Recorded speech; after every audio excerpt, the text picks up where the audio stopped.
Hey, what's up guys? Welcome back to the channel. My name is Danny Vicente, and today we're going to be discussing... We got a Raptor.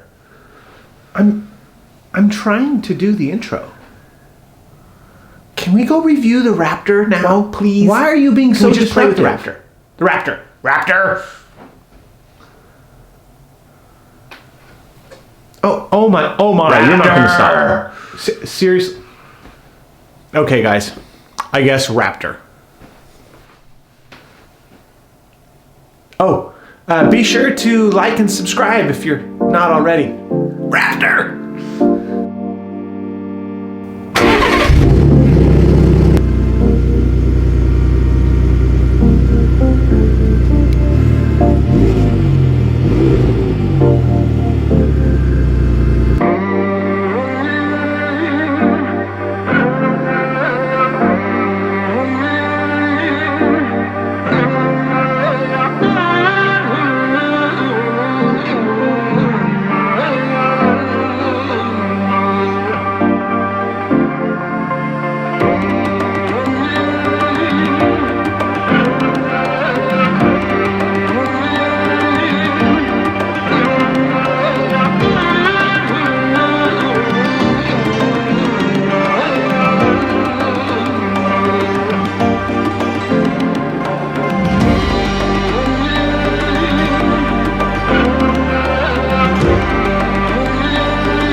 Okay guys, so here you have it, the Ford Raptor.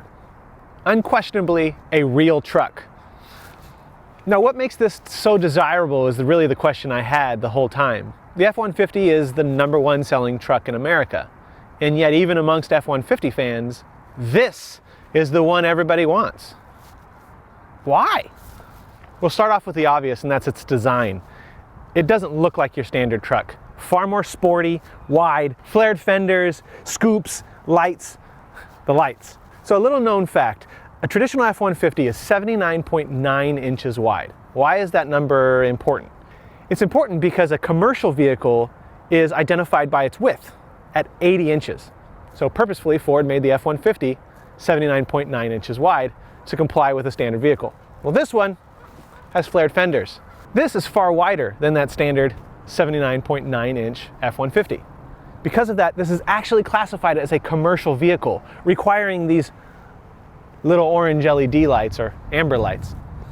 Ford decided to put them in the front of the vehicle and spat it around, which to me gives it just a cool, rugged look. It makes me kind of wish all the F-150s had it and they were all just above the 80. Another key feature of the truck that makes it stand out a little bit more are these unique rims, its stance, and the Fox shocks. Now this being an off-road vehicle doesn't really do it justice. What this really is a Baja race style truck. It's meant to go over dunes, it's meant to go through mud, and it's really meant to absorb all that at really high speeds. So they got 14 inches of travel on these Fox suspension, and you can feel that on the road as well as off-road. Ford really made sure that this vehicle could do just about anything off-road and do it with ease. Now you may be asking yourself, since this is really a sporty, enthusiast-inspired, off-road specialty truck, does it still operate like a truck? Well, it sure does. Towing capacity is fantastic, and in fact we'll go over some of the unique features about the towing capacity when we drive the vehicle. I'll show you the special things or smart features Ford has. Now as far as the bed, Ford is catering to people like me, pretty lazy, so the bed actually just goes down on its own. Now, this is a lifted truck, and so this is, I mean, that's high. I don't want to do that, right? Well, Ford's thought of that as well. So they've got this that comes out and steps in. So now I can just use that, and if I'm concerned I'm going to fall, Ford has even one better. And now I've got a nice little pull rack that helps me get up. And if you're really stupid on how to put it down, they've got a 1-2 system to put it down as well. And I'm apparently too stupid to put it in. There we go. While we're back here, one of the cool features of the Raptor that I truly wish more trucks had was the integrated window into the back. A lot of them have sliders or pull downs. This one is automatic, so there's just a button you push and the window slides open and closes.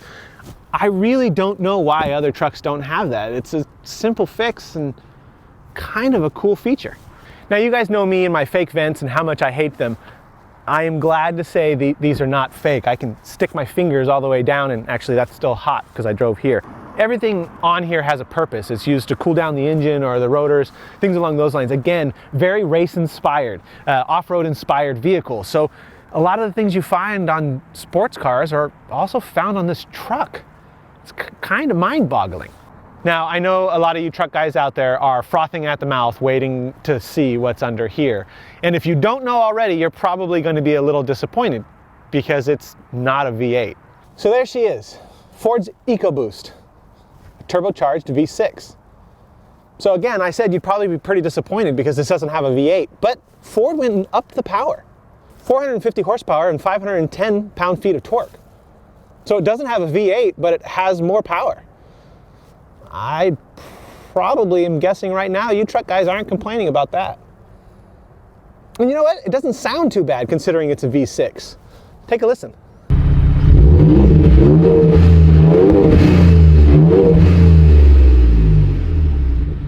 One of the things that you'll notice when we go for the drive is Ford knows that this doesn't quite sound like a V8. Although it sounds good, so they pipe sound into the cabin.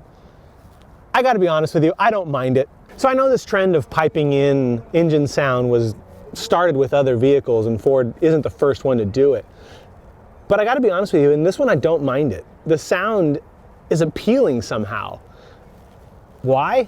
I can't tell you, but when it's in there, I smile. I mentioned it on the smart trailer or smart towing capability for Ford, but one thing you'll find on this is there is no lacking of technology. You can see the camera here, but there are several cameras throughout. One thing Ford has that is actually pretty good considering the mass of this truck. I mean, it really is a big truck, and when you're driving it, you know that it's bigger than a standard F-150. You pretty much know that you're bigger than anything on the road. So all of these cameras allow you to park with ease, tow with ease, and really drive with ease. They give you this bird's eye view over the truck, and in fact, they actually don't just put a generic truck in there. They put a Raptor. So you have a bird's eye view on the screen of the Raptor itself, so you know exactly how close you are to the curb, the car in front of you, the car behind you, and you can even see pedestrians walking by. Really a pretty cool package.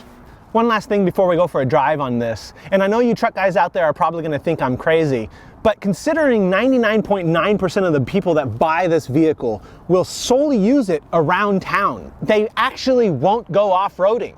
I know there's some of you out there who are thinking, who's gonna buy this and not go off-roading? A lot. There's a lot of people that do.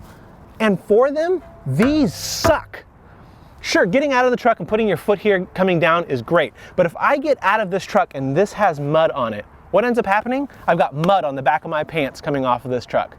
They drive me crazy. Why Ford didn't integrate these in and out like they do on those automated ones on some of their trucks? It's one of the more baffling features I have. You know, one of the first things you notice when you're driving the Raptor is its size. Yes, it's a big truck. There's no denying that fact. Larger than your standard F-150 for sure. But what you notice is how nimble and supple it feels. You don't feel any of the road whatsoever. I mean, you've got 14 inches of travel on an off-road suspension. So on the roads, you don't feel anything. I go over just about any bump and it's like it's not there. But what's interesting is how nimble it feels. The steering is actually really precise. No, it's not a sports car, but it's not intended to be. This is an enormous truck. And yet the steering still goes right where I want. You know, typically in a truck, you've got a lot of float. You ever feel like you're in a truck and you're driving a bus, like the steering wheel should be almost horizontal to the ground and you should be turning it with one of those knobs on the wheel. This one, you don't feel that way at all. You point it in a direction and it goes. And it's interesting, it's got a little red line here on the top of your steering wheel, and that's similar to your high-end sports cars, so you always know what direction is up when you're twisting and turning around on a track. Similar thing if you're twisting and turning around on the sand. Now it's got a 10-speed automatic, but if I punch it, it'll stay in that gear pretty well, and you don't have to force it down. In fact, you'll jump. I was on a freeway earlier, and I punched it, and I was in 10th gear, and it automatically dropped to 5. So it downshifted 5 gears in a matter of a second as I was driving. Now you can put this into manual. You simply go 1 gear down on the shifter here, and you put it into manual, and then you can use these paddle shifters. Now these paddle shifters, saying that, paddle shifters in a truck just sounds odd. But somehow they're fitting in this truck. Now these are made of magnesium, so the feel on these is fantastic. Almost better than, honestly, in the Mustang. Those feel plasticky to me. To be honest, I think they are plastic, but these are fantastic paddles. Getting on the freeway here, let's punch it and see what this truck does. God, it sounds so good. I mean, I know it's not a V8, but it sounds wonderful. And guys, I know that in the cabin, some of that noise is fake. Yes, Ford is pumping in fake noise into the cabin like many of the other manufacturers out there. Right or wrong, I don't care. I like it. I really do. I like it. I wish it was a real noise. I'm there with you guys. I wish it was real just like anybody else. But if it's not going to be real, I got to be honest with you, I don't mind it. I really don't. And this truck sounds good on its own. When you're in the back and it's the actual noise of the engine, it sounds pretty good. You know, cruising here on the highway or in the city, as I think most people buying this truck will do, it picks up well, it's smooth. You don't feel like you're so big that you can't drive it around or park it. The interior here of the Raptor is beyond spacious. If you've been in an F-150, this is really no different. You could easily fit 5 people in this cab and have no problems. In fact, you could fit 5 people with their stuff and still have plenty of room in here. The glove box is surprisingly small, but you've got so many cubbies and so much space everywhere else that you really don't mind it being that small. The center console here is massive.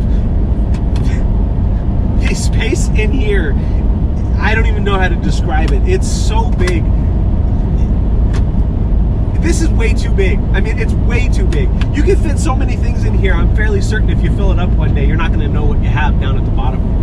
Another feature that is indicative of this car's racing or off-road inspired theme here is it's got a small heads-up display, and it's not displaying my speedometer. It's simply displaying the tachometer, and not even in numerical form. It's just in the lights to remind me when to switch gears or when to pull that paddle.